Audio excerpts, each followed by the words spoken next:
अस्सलाम वालेकुम, मैं हूँ आपकी होस्ट अस्मा सलीम और आप देख रहे हैं QIH talks brought to by Quaid-e-Azam international hospital. आज हम एक बहुत इंपॉर्टेंट और टाइमली टॉपिक पर बात करने जा रहे हैं, रमज़ान और गट हेल्थ। रमज़ान का महीना सिर्फ रूहानियत का नहीं बल्कि लाइफ़स्टाइल चेंज करने का भी नाम होता है। रमज़ान में फास्टिंग के दौरान हमारी eating routine, hydration, sleep pattern सब चेंज हो जाता है, जिसका डायरेक्ट असर हमारे डाइजेस्टिव सिस्टम पर भी पड़ता है। आज हमारे साथ मौजूद हैं डॉक्टर हम्माद, कंसल्टेंट गैस्ट्रोएंटरोलॉजिस्ट, जो हमें बताएंगे कि रमज़ान के दौरान हम अपनी गट हेल्थ को कैसे मेंटेन कर सकते हैं। आइए वेलकम करते हैं डॉक्टर हमाद को। अस्सलाम वालेकुम डॉक्टर हमाद, कैसे हैं आप? वालेकुम सलाम जी, अल्लाह का शुक्र। थैंक यू सो मच, आपने अपनी बिजी रूटीन से हमारे लिए टाइम निकाला। जी। सबसे पहले डॉक्टर साहब ये बताएं कि गैस्ट्रोइंटेस्टिनल सिस्टम का हमारी ओवरऑल हेल्थ में क्या रोल है, और जब हम रोजे रखते हैं, फास्टिंग करते हैं, तो इसका डाइजेस्टिव सिस्टम पर क्या असर पड़ता है? गैस्ट्रोइंटेस्टाइनल सिस्टम एक बहुत इंपॉर्टेंट सिस्टम है बॉडी का। ठीक है। उसमें जैसे कि एक कॉमन चीज़ हमें पता है कि डाइजेशन में उसका रोल है, खाने को हज़म करने में रोल है। इसके अलावा इसका एनर्जी देना, जब खाना हज़म होगा तो बॉडी को एनर्जी मिलेगी, एनर्जी में रोल है। उसके अलावा जो आपका इम्यून सिस्टम है, उसके बहुत सारे सेल्स जो हैं वो आंतों के अंदर मौजूद होते हैं। ठीक है। तो आपकी इम्यूनिटी में भी इसका बहुत इंपॉर्टेंट रोल है। और उसके अलावा इवन के मूड को रेगुलेट करने में। अब आंतों को अब जदीद तहकीक में सेकंड ब्रेन भी कहा जाता है। ठीक है। तो इसमें कुछ ऐसे हार्मोन्स रिलीज होते हैं जो कि आपके मूड को भी रेगुलेट करते हैं। तो ये 4-5 बड़े इंपॉर्टेंट आंतों का फंक्शन है। ठीक है, थोड़ी सी गट हेल्थ प्रॉब्लम्स के बारे में बात करते हैं। रमज़ान के दौरान आपको किस तरह के पेशेंट्स किस प्रॉब्लम्स के साथ मिलते हैं? रमज़ान में मेनली जो हमें मरीज मिल रहे होते हैं वो एसिड रिफ्लक्स के मिल रहे होते हैं। ठीक है। ज़्यादातर लोग कहते हैं कि जी छाती में जलन हो रही है या गैस हो गई है, ब्लोटिंग हो गई है, और अमूमन कब्ज़ के मरीज़ भी बहुत ज़्यादा ठीक है। प्रेज़ेंट करते हैं। अब इसकी वजूहात बहुत सारी हैं। कॉमन यूजुअली यही होता है कि इतना लंबा टाइम रोज़ा रखने के बाद जब अचानक से आप रोज़ा खोलते हैं तो हम फिर बहुत सारी चीज़ें इकट्ठी खा लेते हैं और जल्दी-जल्दी खा लेते हैं। तो उसकी वजह से फिर रिफ्लक्स भी हो जाता है और इस तरह के मसाइल आते हैं। ऐसे आप क्या फूड्स रिकमेंड करेंगे कि सहरी के टाइम जो अगर हम खाएं तो हम सारा दिन एक तो हमें एनर्जेटिक भी रहें और इफ्तारी के बाद हमें ये ब्लोटिंग और इस सब से भी बचा जा सके? सहरी का बड़ा इम्पोर्टेंट रोल है रोज़े के अंदर, क्योंकि जो आप सुबह जो पहला मील लेते हैं उसके मुताबिक आपने फिर पूरा दिन गुजारना होता है।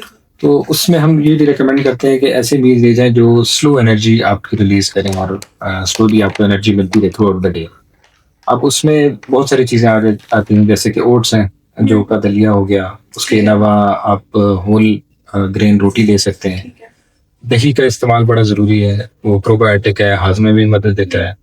इसके अलावा हाइड्रेशन अच्छी रखनी चाहिए। ठीक है। और आप प्रोटीन कोई ऐड कर सकते हैं, जैसे कि आप चिकन ले सकते हैं, कोई दाल वगैरह यूज़ कर सकते हैं। जो चीज़ें अवॉइड करनी चाहिए, मेरा ख्याल है, जो हम यूजुअली कॉन्सेप्ट है पाकिस्तान में हम देखते हैं यूजुअली कि पराठा खा लेना या बहुत ज़्यादा चाय पी लेना, इस तरह की चीज़ें, कॉफ़ी बहुत पी लेना, तो वो फिर मैदे के मसाइल उसमें बढ़ जाते हैं। ठीक है। तो मेरा ख्याल है कि ये चीज़ें अगर इफ्तारी में सहरी में ली जाएँ तो इससे दिन काफ़ी अच्छा गुजर सकता है। और इफ्तारी का आप क्या कहेंगे कि हमें अपने पानी की रूटीन कैसी रखनी चाहिए? इफ्तारी मगरिब से लेके सहरी तक हमें कितना पानी पीना चाहिए और किस तरह कितना गैप होना चाहिए उसके दौरान? पानी के लिए यूजुअली जो मैदे के मसाइल होते हैं, जैसे मैंने रिफ्लक्स का ज़िक्र किया, तो कुछ लोग होते हैं वो इफ्तारी के साथ ना बहुत ज़्यादा पानी पी लेते हैं। अचानक से खाना खाया और साथ ही पानी भी 3-4 गिलास इकट्ठे पी लिए, तो उससे फिर मैदा फूल जाता है, डिस्टेंशन हो जाती है। तो पानी की कमी डेफिनेटली पूरी तो करनी है, लेकिन उसको आप स्लोली पूरा करें। मतलब आप इफ्तारी में आपने मिसाल के तौर पे 1 गिलास ले लिया, 2 गिलास ले लिए, फिर आप कुछ वक़्त के साथ फिर 2 गिलास ले सकते हैं।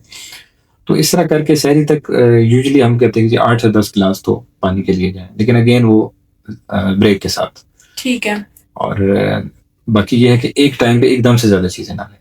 और हमें गट प्रॉब्लम से बचने के लिए हमें प्रोटीन या फाइबर किस चीज़ का ज़्यादा इस्तेमाल करना चाहिए? इसमें हम यूजुअली कहते हैं लीन प्रोटीन यूज़ करें। उसमें चिकन आ जाता है, फिश आ जाती है विदाउट स्किन, और उसके अलावा कुछ दालें आ जाती हैं, तो ये यूज़ कर सकते हैं। योगर्ट का इस्तेमाल करना चाहिए। तो मेरा ख्याल है ये प्रोटीन्स बेहतर रहते हैं। कार्ब्स जो है उनको लिमिटेड रखें, बहुत ज़्यादा हैवी कार्ब्स ना लें।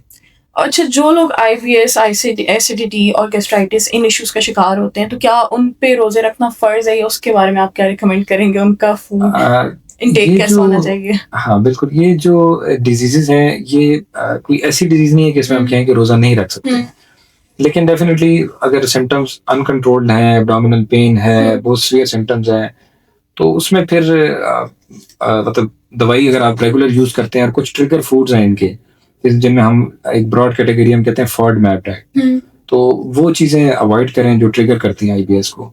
तो और दवाइयाँ जो आईबीएस की ले रहे हैं वो रेगुलर ठीक है। लें। तो इन दैट केस मेरा तो ख़्याल है कि वो रोज़ा ईज़िली रख सकते हैं। बल्कि कुछ पेशेंट्स के आईबीएस के सिम्पटम जो हैं वो इवन ड्यूरिंग फास्टिंग बेहतर हो जाते हैं। तो ये इसमें रखा जा सकता है रोज़ा। ठीक है। डॉक्टर साहब आपने एक बात की थी ब्लोटिंग के बारे में। अक्सर लोगों को ब्लोटिंग रहती है और कुछ लोगों को तो 3 से 4 दिन भी रहती है हफ्ते में। तो उसके बारे में आपका क्या कहना है? इसकी मेन रीज़न क्या होती है ब्लोटिंग हाँ, की? देखिए ब्लोटिंग कुछ तो डिजीज़ेज़ से हो सकती है। हुँ। जैसे कि कुछ लोगों को डायबिटीज़ है। अब हुँ। डायबिटीज़ में जो मैदे के जो पट्टे होते हैं वो कमज़ोर हो जाते हैं, वो ठीक फूड है। को उस तरह से पुश नहीं कर सकते। तो इन दैट केस ब्लोटिंग होती है या ठीक है। खाना हज़म नहीं होता। हुँ।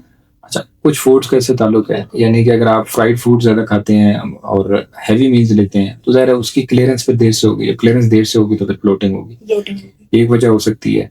और समटाइम्स कुछ इन्फेक्शंस होती हैं स्टमक की जो कि अल्सर्स बनाती हैं, उनसे भी ब्लोटिंग के इश्यूज हो सकते हैं। और मोटापा एक बहुत बड़ी रीज़न है इसकी। ओबेसिटी के साथ मैदे के मसाइल शुरू हो जाते हैं। और जो लैक ऑफ फिजिकल एक्टिविटी है, ठीक है। अगर फिजिकल एक्टिविटी नहीं है, खाना खाना है, उसके बाद ज़्यादातर बैठा रहना है या लेट जाना है, तो उससे भी ब्लोटिंग के मसाइल हो सकते हैं। ठीक है। डॉक्टर साहब लास्ट क्वेश्चन होगा मेरा आपसे कि 3 से 4 सिंपल और प्रैक्टिकल टिप बता दें कि हम अपनी गट हेल्थ को हेल्दी बना सकें। बिल्कुल। इसमें अगर स्पेसिफिकली मैं रमज़ान के हिसाब से कहूँ तो रमज़ान में तो डेफ़िनेटली ये है कि अपना जो आपका प्लेट है ना जी, उसको कंट्रोल किया जाए इफ्तारी के वक़्त ख़ुसूसन। उसमें एकदम से बहुत ज़्यादा ना खाएँ। अगर आप इफ्तारी कर रहे हैं तो आप शुरू में इफ्तारी हल्की करें, फिर उसके बाद थोड़े टाइम बाद खाना खा लें और पानी एकदम से ज़्यादा ना पिएँ। एक तो ये इम्पोर्टेंट चीज़ है। दूसरा जो फ्राइड चीज़ें हैं या ऑयली चीज़ें हैं वो आप लिमिटेड करें, वो सिर्फ़ ज़ायके के लिए रखें, ना कि वो पेट भरने के लिए रखें। और तीसरा ये है कि अमूमन लोग आपने देखा होगा कि रमज़ान में अपनी फिज़िकल एक्टिविटी छोड़ देते हैं कि जी बिल्कुल। रोज़े आ गए जी, अब तो वॉक नहीं करनी और ये इस तरह। तो मेरा ख़्याल है जो एक्टिविटी आप पहले से कर रहे हैं फिज़िकल एक्टिविटी, वो आपकी रूटीन में एज़ इट इज़ जारी रहनी चाहिए। तो इन सारी चीज़ों के साथ मेरा ख़्याल है गट जी, हेल्थ वो काफ़ी फिजिकल एक्टिविटीज़ इफ्तारी से पहले होनी चाहिए या इफ्तारी के बाद होनी चाहिए? ये भी थोड़ा-सा बता दें। डिपेंड करता है। लेकिन बेहतर है कि आप इफ्तारी के बाद जब आपने खाना खा ठीक लिया है। है, तो उसके कुछ देर बाद आप कर लें। बेशक लाइट कर लें लेकिन होनी ठीक चाहिए। है। चलें, thank you so much doctor Hamad. Welcome. मिलते हैं नेक्स्ट शो की नेक्स्ट एपिसोड में। मैं हूँ आपकी होस्ट अस्मा सलीम। अल्लाह हाफ़िज़।